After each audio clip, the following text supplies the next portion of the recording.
আজকে তারাশঙ্কর বন্দ্যোপাধ্যায়ের কবি উপন্যাসটি নিয়ে আলোচনা করব। কবি উপন্যাসটি তারাশঙ্কর বন্দ্যোপাধ্যায়ের লেখা 12তম উপন্যাস। সাহিত্য সেবার মধ্য দিয়েই দেশের সেবা, এই ব্রত নিয়েই বাংলা সাহিত্যে আবির্ভূত হয়েছিলেন তারাশঙ্কর বন্দ্যোপাধ্যায়। তার উপন্যাসে নিম্নবর্গের জীবন ও চরিত্র চমৎকারভাবে ফুটে উঠেছে। তারাশঙ্কর বন্দ্যোপাধ্যায় নিজের জমিদার বংশের হলেও সারা জীবন মিশেছেন সাধারণ মানুষদের সঙ্গে, আর এই মেশার জন্যই তার অভিজ্ঞতাগুলো দারুণভাবে আমরা তার সাহিত্যের মাধ্যমে দেখতে পাই, যার ফলে সেই অভিজ্ঞতাগুলো যখন সাহিত্যে ফুটে উঠেছে সেগুলোই অন্তর্জ শ্রেণীর মানুষের এক একটি জীবনগাথা হয়ে আমাদের সামনে উপস্থাপিত হয়েছে। তারাশঙ্কর বন্দ্যোপাধ্যায়ের তেমনই একটি পাঠকপ্রিয় উপন্যাস কবি। তারাশঙ্করের লেখায় বিশেষভাবে পাওয়া যায় বীরভূম ও বর্ধমানের সাঁওতাল, বাউরি, বাগদি, ডোম, বোস্টম সহ নিম্নবর্গের মানুষের জীবনের কথা। কবি উপন্যাসে একজন ডোম বংশের কিভাবে কবিয়াল হয়ে ওঠে সেই কাহিনী লেখক বর্ণনা করেছেন। উপন্যাসটিতে নিম্নবর্গের একজন ভয়ঙ্কর ডাকাত দলের সর্দারের ছেলে কিভাবে কত কষ্ট করে কবি হয়ে ওঠে সেই রোমাঞ্চকর ও চিত্তাকর্ষক কাহিনী লেখক বর্ণনা করেছেন। শুরুতেই লেখক বলেছেন, শুধু দোস্তর মতো একটা বিস্ময়কর ঘটনাই নয়, রীতিমতো এক সংগঠন। চোর ডাকাতের বংশের ছেলে হঠাৎ কবি হয়ে গেল। নিতাইয়ের কবিরূপে প্রতিষ্ঠা এবং দুইজন নারীর সঙ্গে তার সম্পর্কের কাহিনী নিয়ে এই উপন্যাসটি রচিত হয়েছে। আমরা জানি বিভিন্ন শিল্প মাধ্যমের নাম নানাভাবে হতে পারে, বিষয়ভিত্তিক, চরিত্রভিত্তিক বা রূপক সাংকেতিক উপায়ে নামকরণ হতে পারে। আজকের আলোচ্য কবি উপন্যাসে নিতাই কবিয়াল হয়ে ওঠার পিছনের যে কাহিনী, সেই কাহিনীটা উপন্যাসে প্রাধান্য পেয়েছে। নিতাই চরণ যে সিদেল চোরের পুত্র হয়েও কবিয়াল হতে চেয়েছে, সে কখনো চুরি করেনি, কোনোদিন নেশা পর্যন্ত করেনি, সে খুব ভালো ছেলে। তার নিজেদের লোকজ সংস্কার, লোকজ প্রথা ত্যাগ করে সে হতে চেয়েছে কবি। তার জন্য তাকে জীবনে অনেক সংগ্রাম করতে হয়েছে। অনেক জীবন সংগ্রাম ও সাধনার মধ্য দিয়েই সে ওই অঞ্চলের মানুষের মন জয় করে নিয়েছে। সেই জন্য শহরের বাবুটি পর্যন্ত তাকে বলে, ইউ আর এ পয়েট, তুই তো একজন কবি রে। বলা যায় এই উপন্যাসের নামকরণ কবি হওয়াও যথোপযুক্ত। শিল্পী নিতাই কবিয়ালের জীবন সম্পর্কে ঠিকই জানতে পেরেছিল, সেই জন্য মানুষেরা ব্যক্তি নিতাইচরণের পরিবর্তে শিল্পী নিতাইচরণকে মনে রেখেছে। বঙ্গ সাহিত্যে উপন্যাসের ধারায় শ্রীকুমার বন্দ্যোপাধ্যায় বলেছেন, কবি উপন্যাসে একটি নিম্ন শ্রেণীর প্রতিনিধির মধ্যে কবিত্ব শক্তি স্ফুরণের কাহিনী বিবৃত হইয়াছে। নিতাই কবি, সমস্ত সত্যিকার কবির মতো স্বাভাবিক সুরুচি ও সুকুমার অনুভূতির অধিকারী। সেই অর্থে উপন্যাসের নামকরণ কবি যথোপযুক্ত হয়েছে। কবি উপন্যাসে প্রায় সব পাত্রের বাস্তব অস্তিত্বের কথা লেখক নিজেই জানিয়েছিলেন। উপন্যাসের মতোই সূত্রপাত্র আমার সাহিত্য জীবন আত্মজীবনীতে কবি উপন্যাসের পাত্রপাত্রীদের মোটামুটি বিবরণ তিনি দিয়েছেন। তিনি জানিয়েছেন, নিতাই চরিত্রটি যার আদলে গড়া, তার বাস্তবের নাম ছিল সতীশ ডোম। তার গ্রামেরই লোক ছিল। পাগলাটে কবি যশ প্রার্থী ছিল সতীশ ডোম। কালো আবলুসের মতো গায়ের রং, লেখাপড়া অল্প জানে, পথে ঘাটে গান গেয়ে বেড়ায়। এমনকি যখন কোনো শ্রোতা পায় না তার কবিগান শোনানোর জন্য, শূন্য আমবাগানে গাছগুলোকে সে কবিগান শোনাচ্ছে, এমন দৃশ্য দেখেছেন লেখক। উপন্যাসের রাজা বাস্তবেও তার নাম ছিল রাজা, তবে সে ছিল মুসলমান, হিন্দি জানত না। ঠাকুরজি রাজার বাস্তবে শালিকা ছিল না। ঠাকুরজির সঙ্গে সতীশের প্রেমের সম্পর্ক ছিল না, কিন্তু তাদের মধ্যে যে রঙ্গরসের সম্পর্ক ছিল একথা লেখক বলেছেন। তাহলে বোঝা যাচ্ছে ঠাকুরজি চরিত্রটি বাস্তব ছিল। সে ছিল রুইদাস সম্প্রদায়ের মেয়ে, দুধ বিক্রি করতে আসত। সতীশ ডোমও তার থেকে প্রতিনিয়ত দুধ নিত। সে যেমন দ্রুত পায়ে আসতো, তেমনি দ্রুত কথা বলতো হড়বড় করে। এই কয়েকটি চরিত্র নিয়ে প্রথমে তারাশঙ্কর বন্দ্যোপাধ্যায় কবি গল্পটি লিখেছিলেন। কিন্তু পরে যখন তিনি এটিকে উপন্যাসের পূর্ণাঙ্গ রূপ দিতে চেয়েছিলেন, সেজন্য তিনি ঝুমুর দলের কাহিনী যোগ করেছিলেন। বাস্তবে অনেক ঝুমুর গানের বা অনেক ঝুমুর দলের সঙ্গে পরিচয় ছিল তারাশঙ্কর বন্দ্যোপাধ্যায়ের। এই ঝুমুর দলে যারা ছিল তারা পদাবলী জানতো, টপ্পা গান জানতো, খেউড়ি জানতো। যেখানে ভদ্রলোকেরা যেত না, সেখানে এটা অশ্লীল দেহ নাচানো উৎসব হিসেবেই পরিচিত ছিল।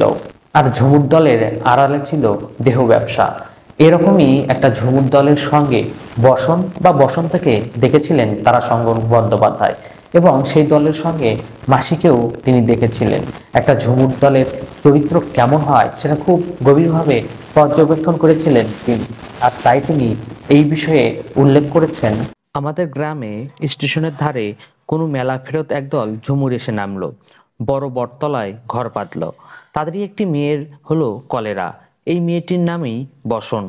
সংক্ষেপে এই হলো কবি উপন্যাসের বাস্তব পাত্রপাত্রীদের কিছু খণ্ডচিত্র, আর বাকিটুকু লেখকের অপরিমেয় প্রতিভার সৃষ্টি। মূলত বলা যায় যে বাস্তবের চরিত্রগুলোর সঙ্গে কবি প্রতিভার কল্পনার রং মিশে একটি কালজয়ী উপন্যাস সৃষ্টি হয়েছে। তারাশঙ্কর বন্দ্যোপাধ্যায় 1940 সালে কবি নামে একটি গল্প লেখেন। পরে এই গল্পটিকেই তিনি উপন্যাসে রূপ দেন। উপন্যাসটি 1944 সালে প্রকাশিত হয়। এই উপন্যাসে উপজীব্য হচ্ছে অন্তজ শ্রেণীর একজন কবিয়ালের জীবনগাথা। কবিয়ালের নাম নিতাই চরণ। চোর ডাকাত বংশ হয়েও নিতাই তার বাপদাদার পেশাকে পেশা হিসেবে গ্রহণ করেনি। সে কোনোদিন চুরি পর্যন্ত করেনি। সে হতে চেয়েছে কবিয়াল। সেজন্য তাকে ব্যক্তিজীবন বিসর্জন দিতে হয়েছে। অনেক সংগ্রাম ও সাধনার পর সে মানুষের মাঝে কবি হয়ে উঠতে পেরেছিল। এই যে কবি হয়ে উঠতে পারা, সেই কাহিনীটাই লেখক খুব চমৎকারভাবে আমাদের সামনে তুলে ধরেছেন। বাপদাদার পেশা থেকে বের হয়ে এসে নানান বিবর্তনের মধ্য দিয়ে সমাজের মূল স্রোতে সে হাজির হতে চেয়েছে। কবি নিতাই যে গ্রামে বাস করে, সেই গ্রামের প্রাচীন নাম অট্টহাস, 51 মহাপীঠের অন্যতম মহাপীঠ। এই মহাপীঠে একজন দেবী থাকেন, যার নাম মহাদেবী চামুণ্ডা। মাঘী পূর্ণিমায় সেখানে চামুণ্ডা পূজা হয়। পূজা উপলক্ষে মন্দিরের প্রাঙ্গণে মেলা বসে। সেই মেলায় সাংস্কৃতিক অনুষ্ঠানে জমজমাট হয়ে ওঠে কবি গানের পালা। এই অঞ্চলের বিখ্যাত দুইজন কবিয়াল ছিল, একজনের নাম নটন দাস, অন্যজনের নাম মহাদেব পাল। আমরা উপন্যাস পাঠে জানতে পারি 15 টাকা প্রতি রাতে ভাড়া পাবে বলে নটন দাস এই মেলার আসর ফেলে পালিয়ে যায় অন্য কোথাও। নটন দাস আসবে না বা নটন দাস গাইবে না, এ কথা শোনার পর মেলার দর্শকেরা রাগান্বিত হয়ে ওঠে। এই রাগান্বিত দর্শকদের শান্ত করার জন্য মহাদেব পাল একাই কবিগান গাওয়ার সিদ্ধান্ত নেয়, কিন্তু তার জন্য তার একজন ঢুলি ও দোয়ারের প্রয়োজন পড়ে। সেই সময়ে এই মেলায় নিতাইয়ের কবি হিসেবে আত্মপ্রকাশ ঘটে। ওই মেলায় কবিয়াল হিসেবে তার প্রকাশ ঘটে মহাদেব পালের সঙ্গে। নিতাইয়ের গলাটি খুব ভালো, গানও গায় খুব সুন্দরভাবে। তার ভাষা শুনে সবাই চমৎকৃত হয়। এই আসরে যারা গান শুনেছে, দর্শকরা যেমন হাততালি দিয়েছে, তেমনি নিতাইয়ের প্রশংসাও করেছে। এমনকি শহর থেকে যে বাবুরা এসেছিল, তারাও নিতাইয়ের গান শুনে প্রশংসা করেছে।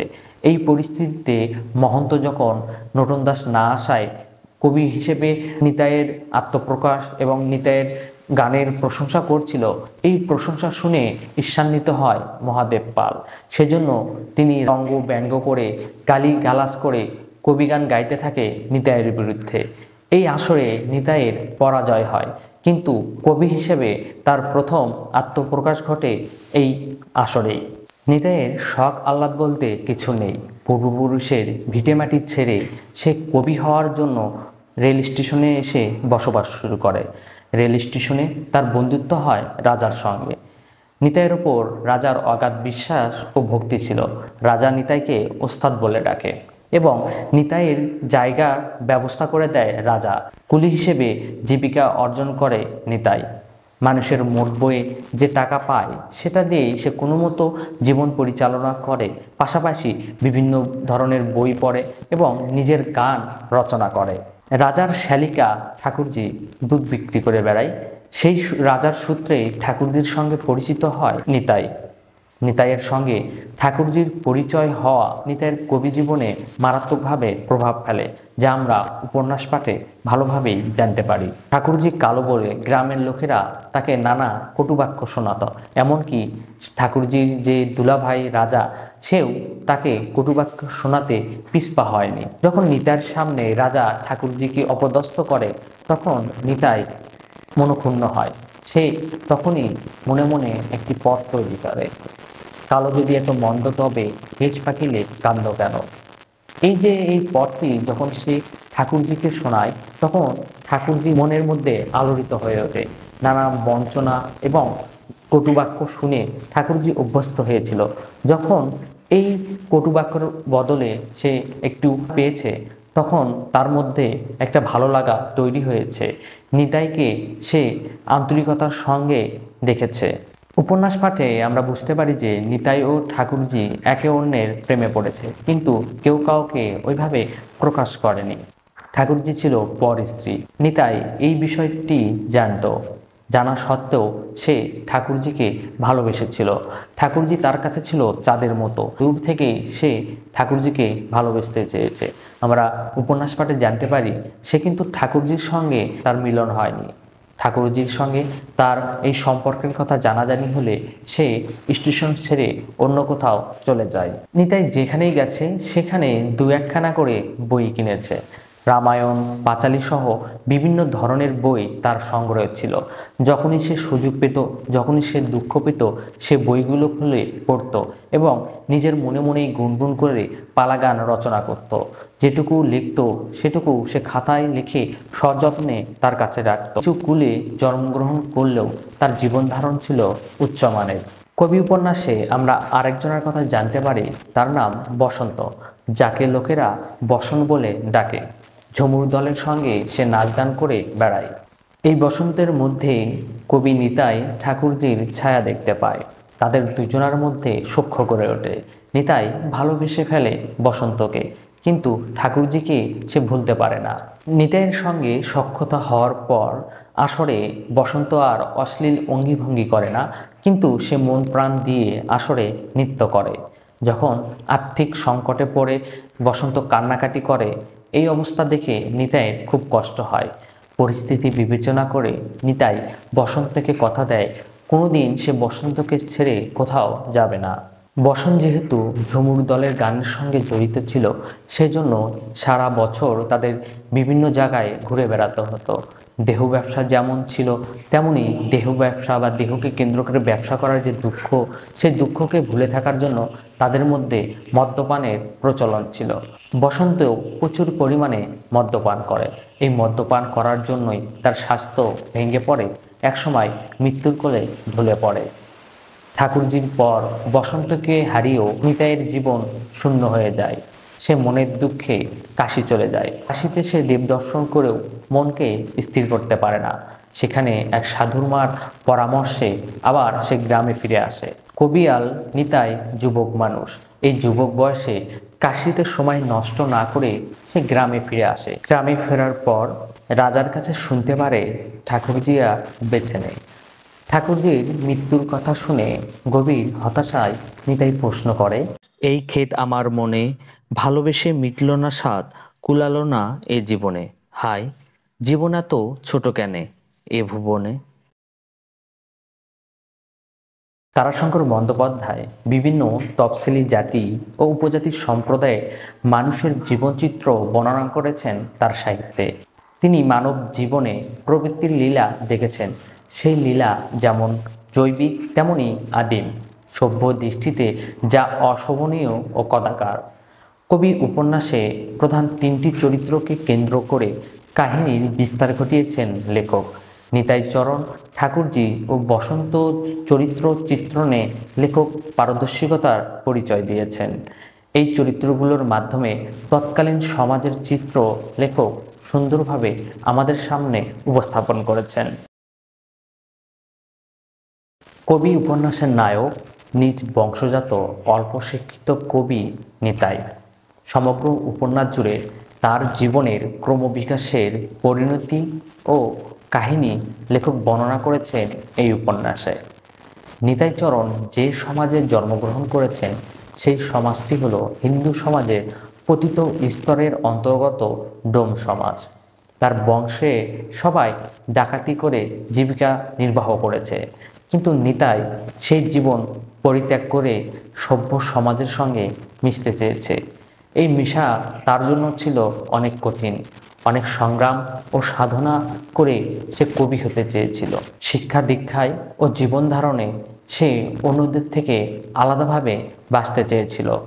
বাংলা উপন্যাসের কালান্তরে সরোজ বন্দ্যোপাধ্যায় বলেছেন, নিতাইয়ের জীবনবৃত্তের দুই অংশ, ঠাকুরজি ও বসন, নিজেরাই যেন নিতাইয়ের পটভূমি। ঠাকুরজি ও বসন নিতাইয়ের কাছে জীবনের দুই রূপের সন্ধান দিয়েছে। নিতাইয়ের যে চরিত্র বৈশিষ্ট্য আমাদের আকর্ষণ করে তা হলো অতি পঙ্কিল ও নষ্ট জীবন থেকে ভদ্রভাবে বাঁচার চেষ্টা করা। তার পিতাসহ তার বংশের প্রায় সবাই ছিল নৃশংস ডাকাত। ওই এলাকার পরিচিত খারাপ লোকদের মধ্যে সবচেয়ে বেশি খারাপ লোক ছিল তার বংশের লোকেরাই। অনেকে জেল খেটেছে এবং জেলে পচে মারাও গেছে। বর্তমানেও অনেকে জেলে আছে। এই পরিস্থিতিতে নিতাই সহজেই সেই পেশাটা গ্রহণ করতে পারত, কিন্তু নিতাই সে সহজ পথটা ত্যাগ করে কবিয়াল হতে চেয়েছে। জমিদার প্রতিষ্ঠিত নৈশ বিদ্যালয়ে তার পড়াশোনা এবং সহজাত কবি প্রতিভা তার পথকে সহজ করে দিয়েছিল। নিতাই কবিয়াল হওয়ার জন্য নিজের গ্রামকে ছেড়ে স্টেশনে এসে বসবাস শুরু করে। সেখানে নীরব সাধনা চলতে থাকে। দিনে কুলিগিরি করে জীবিকা নির্বাহ করে। যখনই সময় পায় নিজের মনে মনে পদ রচনা করে। অনেক কষ্ট করে সে কবিয়াল হওয়ার চেষ্টায় রত থাকে। ঠাকুরজির সঙ্গে গভীর প্রণয় তাকে পৌঁছে দিয়েছিল এক স্বপ্ন রাজ্যে। ঠাকুরজির আগমনের প্রত্যাশায় কখনো জানলায় দাঁড়িয়ে থাকা, কখনো কৃষ্ণচূড়ার গাছের নিচে দূরদৃষ্টিতে তাকিয়ে থাকা।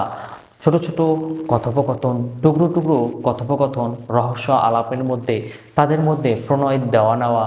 এবং আমরা দেখতে পারি যে কবি যখন প্রথম যে আসর জমিয়ে টাকা রোজগার করেছিল, সেই টাকা থেকে ঠাকুরজির জন্য একটা হার কিনে নিয়ে আসা এবং তাকে উপহার দেওয়া, তার জন্য যে তার প্রণয় কবিতার মাধ্যমে গানের মাধ্যমে ব্যক্ত করা, এই বিষয়গুলো নিতাইয়ের মধ্যে আমরা দেখতে পাই।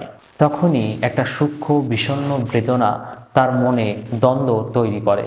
ঠাকুরজি পর স্ত্রী, সে কি ঠাকুরজির সংসার ভেঙে দেবে?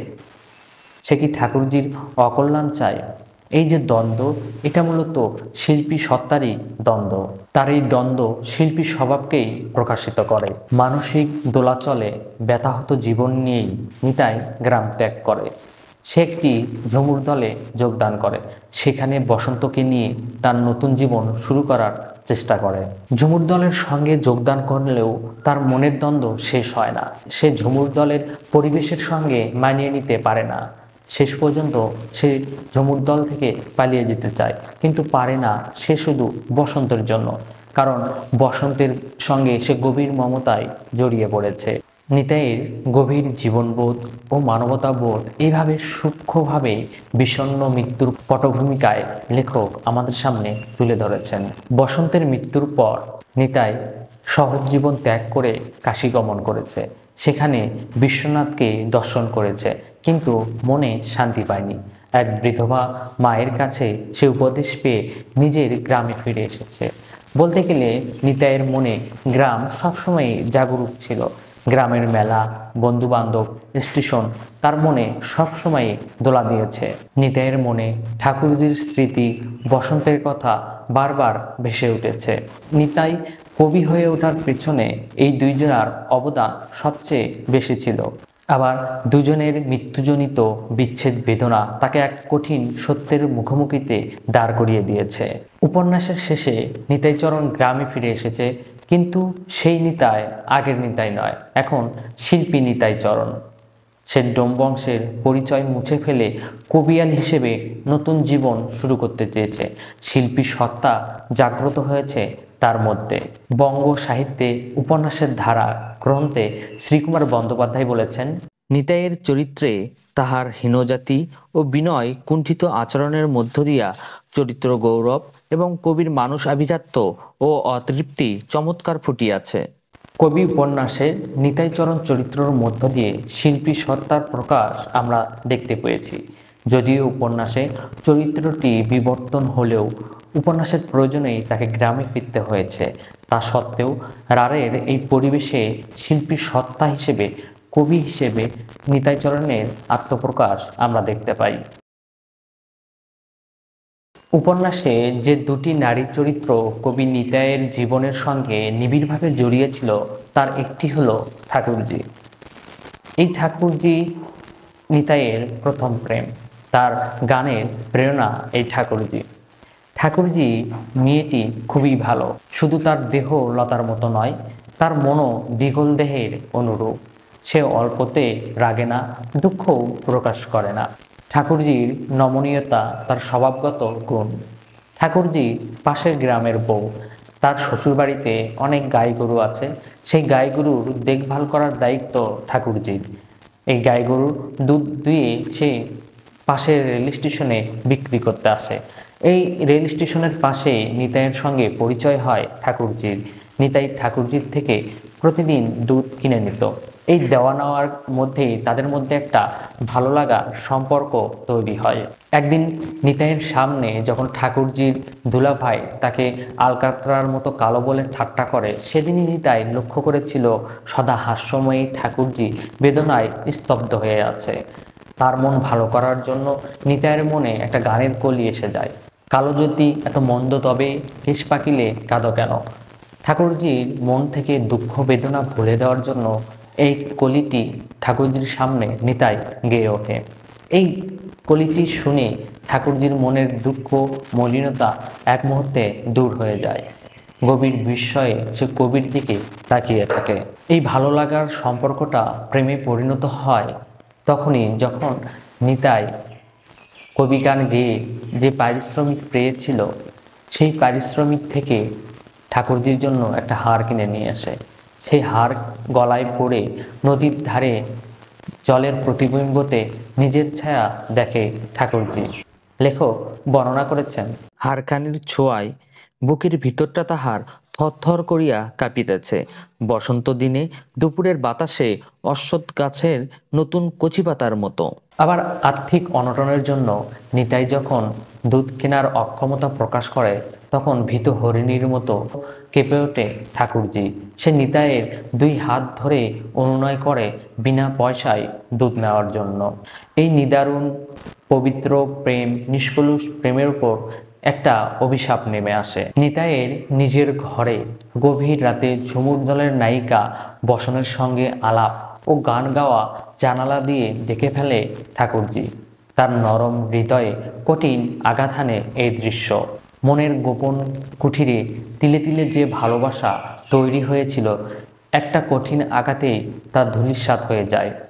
সুন্দর সাজানো যে ভালোবাসা সে মনের মধ্যে গেঁথেছিল, এক মুহূর্তে ধূলিসাৎ হয়ে তার জীবনের চারিদিকে অন্ধকার নেমে আসে। গভীর ভালোবাসার বদলে কঠিন আঘাত পেয়ে ঠাকুরজি অকালে মৃত্যুবরণ করে। সর্বোপরি উপন্যাসের এই ঠাকুরজির চরিত্রটি আমাদের আকর্ষণ করেছে। কাহিনীর প্রয়োজনে ঠাকুরজির চরিত্রটি অনেক গুরুত্ব আছে। এই সহজ সরল চরিত্রটি আমাদের মনে ছাপ ফেলেছে। তারাশঙ্কর বন্দ্যোপাধ্যায় যে ঝুমুর দলের কথা কবি উপন্যাসে বলেছিলেন, সেই দলের সবচেয়ে আকর্ষণীয় ও করুণ চরিত্রটির নাম বসন্ত। বসন্ত অপরূপ সুন্দরী, অদ্ভুত তার চোখ, বড় বড় চোখ দুটিতে যেন ছুরির ধার। সে যখন হাসে তখন সে খিলখিল করে হাসে, মনে হয় সর্বাঙ্গ দিয়ে সে হাসছে। সেই হাসির ধারে মানুষের মন টুকরো টুকরো হয়ে ধুলোয় লুটিয়ে পড়ে। সে যখন আসরে ওঠে তখন মুগ্ধ দৃষ্টিতে লোকজন তার দিকে তাকিয়ে থাকে। সে শুধু অপরূপ সৌন্দর্যই নয়, তার নাচে ও গানে দক্ষতাও অপরিসীম। এজন্যই দলের মধ্যে তার একটা আলাদা মর্যাদা আছে। মাসির কাছেও সে একান্ত প্রিয়। বসন্তের দেহ বর্ণনায় লেখক বলেছেন, দীর্ঘ কৃশতনু গৌরাঙ্গী মেয়ে, অদ্ভুত দুইটি চোখ, বড় বড় চোখ দুইটার সাদা খেতে যেন ছুরির ধার। সেই শানিত দীপ্তির মধ্যে কালো তারা দুইটা কৌতুকে অহরহ চঞ্চল। কিন্তু মনের দিক থেকে এই নারী চরিত্রটি নিঃসঙ্গ। ঝুমুর দলের প্রত্যেকটি মেয়ের একটি করে অন্তত মনের মানুষ আছে, এমনকি বৃদ্ধ মাসিরও একটি মনের মানুষ আছে। নেই শুধু বসন্তের, তার উগ্র স্বভাবের জন্য কেউ তার পাশে ঘেঁষতে পারেনি। এর ব্যতিক্রম আমরা দেখি রাস পূর্ণিমার মেলায়। বসন্ত ও নিতাইয়ের ভালো লাগার একটা সম্পর্ক তৈরি হয়। এই মেলাতেই তারা কাছাকাছি চলে আসে। এই মেলার আসরে বসন্ত নাচে ও নিতাই গান গায়। ঠাকুরজিকে হারিয়ে যে শূন্যতা নিতাইয়ের মনে তৈরি হয়েছিল, সেই শূন্যতা পূরণ করে বসন্ত। বসন্তের সান্নিধ্যে এসে নিতাই কবিগানের ফোয়ারা ছোটে। ধীরে ধীরে দুজনের মধ্যে মধুর সম্পর্ক তৈরি হয়। বসন্ত নিতাইকে কালো মানিক বলে ডাকে। নিতাইয়ের সংস্পর্শে এসে ও তার গান শুনে বসন্ত নিতাইকে গভীরভাবে ভালোবেসে ফেলেছিল। বসন্ত দেহ ব্যবসায়িনী। মেলায় মেলায় তারা দেহ ব্যবসা করে বেড়ায়। এটাই তাদের রীতি, তাদের ধর্ম। মদ্যপান তাদের জীবনের অঙ্গ। বেশি মদ্যপান করেই জটিল রোগে আক্রান্ত হয় বসন্ত। স্বামী পুত্র সংসার নিয়ে নতুনভাবে সংসার জীবন শুরু করার স্বপ্ন দেখেছিল বসন্ত, কিন্তু অকাল মৃত্যু সে স্বপ্নকে ভেঙে গুঁড়িয়ে দিল। এক দুরন্ত অভিমান নিয়ে পৃথিবী থেকে বিদায় নিল বসন্ত। বসন্তকে নিতাই গভীরভাবে ভালোবেসেছিল, তাই তার মৃত্যুতে তার মনে গভীর শূন্যতার সৃষ্টি হলো। পতিতা নারীর হৃদয়ের কথা সুনিপুণভাবে সাহিত্যে তুলে ধরেছিলেন শরৎচন্দ্র বন্দ্যোপাধ্যায়। আমরা কবি উপন্যাসে বসন্ত চরিত্রের মধ্য দিয়ে তারাশঙ্করের দক্ষতার চিত্র দেখতে পাই। বসন্ত গভীরভাবে ভালোবেসেছিল নিতাইকে। সেই ভালোবাসার মধ্যে কোনো খাত ছিল না, কোনো ভণ্ডামি ছিল না। নষ্ট জীবন ছেড়ে সে সুখী সংসার গড়তে চেয়েছিল নিতাইকে নিয়ে, কিন্তু অকাল মৃত্যুতে তার সে স্বপ্ন পূরণ হয়নি। জীবনের পঙ্ক থেকে প্রেমের পঙ্কজ ফুটিয়ে তুলতে চেয়েছেন তারাশঙ্কর বন্দ্যোপাধ্যায় এই নারী চরিত্রটির মধ্য দিয়ে। সবশেষে বলা যায়, তারাশঙ্কর বন্দ্যোপাধ্যায় বসন্ত চরিত্রটি উপন্যাসে সুনিপুণভাবেই অঙ্কন করতে পেরেছিলেন। নিতাই থেকে কবি নিতাই হয়ে ওঠার পেছনে বসন্তের অবদান খুবই গুরুত্বপূর্ণ। তারাশঙ্কর বন্দ্যোপাধ্যায়ের অন্যান্য উপন্যাসগুলোর মতোই কবি উপন্যাসেও রাঢ় বাংলার নিম্নবর্গের মানুষদের জীবনচিত্র, তাদের সামাজিক রীতিনীতি, তাদের লোকজ প্রথা দারুণভাবে তুলে ধরেছেন তারাশঙ্কর বন্দ্যোপাধ্যায় এই উপন্যাসে। তিনজন নরনারীর কাহিনীর মধ্য দিয়ে সেই সময়ে মন মানসিকতা, সামাজিক রীতিনীতি, সংস্কৃতি দারুণভাবে আমাদের সামনে তুলে ধরেছেন লেখক। সঙ্গীত বিমূর্ত ধারণা। সঙ্গীত আমাদের ভাবের জগতে মুক্তি দেয়, আমাদের জাগতিক জ্বালা যন্ত্রণাকে ভুলিয়ে দিতে সাহায্য করে, আমাদের আনন্দ, বেদনা, অনুভূতি স্বতঃস্ফূর্তভাবে প্রকাশ করে। উপন্যাস মানব জীবনেরই রসরূপ। সেই রসরূপকে ফুটিয়ে তুলতে গানের ভূমিকাকে অস্বীকার করা যায় না। নানা কারণে উপন্যাসে গানের ব্যবহার করে থাকেন। প্রথমত, অনেক চরিত্রের তাৎপর্য ফুটিয়ে তোলার জন্য গানের ব্যবহার করা হয়। দ্বিতীয়ত, সঙ্গীতের মাধ্যমে চরম পরিস্থিতি বা ঘটনাকে ব্যাখ্যা করা সহজ হয়। তৃতীয়ত, পাত্র পাত্রীর আনন্দ, বেদনা, রাগ, দুঃখ সহজভাবে প্রকাশ করার জন্য গানকে সার্থকভাবে ব্যবহার করা যায়। ব্যক্তি জীবনে তারাশঙ্কর বন্দ্যোপাধ্যায় ছিলেন গানের ভক্ত। আর এই গানের গুরুত্ব বিভিন্ন সাহিত্যকর্মে ফুটে উঠেছে। বিশেষ করে কবি ও মঞ্জুরি অপেরাতে গানের বিচিত্র ব্যবহার আমরা দেখতে পারি। কবি উপন্যাসের নায়ক কবি নিতাই কবিয়াল হতে চেয়েছে। তার দুঃখ, বেদনা, আশা, ভরসা সবকিছুই সে সংলাপের মধ্যে প্রকাশ করার চেয়ে গানের মধ্য দিয়ে প্রকাশ করতে চেয়েছে। সেজন্যই গান এই উপন্যাসে বিরাট একটা ভূমিকা রেখেছে। নিতাইয়ের আজীবন স্বপ্ন কবিয়াল হওয়ার। এই কবিয়াল হওয়ার সুপ্ত বাসনা সে গানের মধ্যেই প্রকাশ করেছে। উপন্যাসটি জনপ্রিয় হওয়ার পিছনে গানের গুরুত্ব সর্বাধিক। সহজ সরল এই গানগুলো তৎকালীন মানুষের জীবনের কথা যেমন প্রকাশ করেছে, বর্তমান সময়ে আমরা পাঠকরা যখন এই উপন্যাসটি পড়ি, গানের মধ্যে আমাদের দুঃখ বেদনার চিত্র আমরা দারুণভাবেই দেখতে পাই। কবি সমালোচক মহিতলাল মজুমদার এই উপন্যাসটি সম্পর্কে বলেছেন, বাংলার একটা অঞ্চলের একেবারে মাটির গন্ধ এবং সেই মাটির নদী, মাঠ, বন জঙ্গলের সঙ্গে একেবারে অবিচ্ছিন্নভাবে মিশে থাকা মানুষের কাহিনী নিয়ে কবি উপন্যাস। তারাশঙ্কর বন্দ্যোপাধ্যায় শুধু নরনারীর প্রেম ভালোবাসায় সাহিত্যে তুলে ধরেননি, তিনি সেই সময়ে সেই সমাজে বহুবিধ সংকটের মধ্য দিয়ে চরিত্রগুলোকে জীবন্ত করে তুলেছেন তার সাহিত্যে। বাংলা সাহিত্যের জনপ্রিয় এই ছোট্ট কবি উপন্যাসটি সবাইকে পড়ার অনুরোধ জানিয়ে আজকে এখানেই শেষ করছি। সবাইকে অসংখ্য ধন্যবাদ।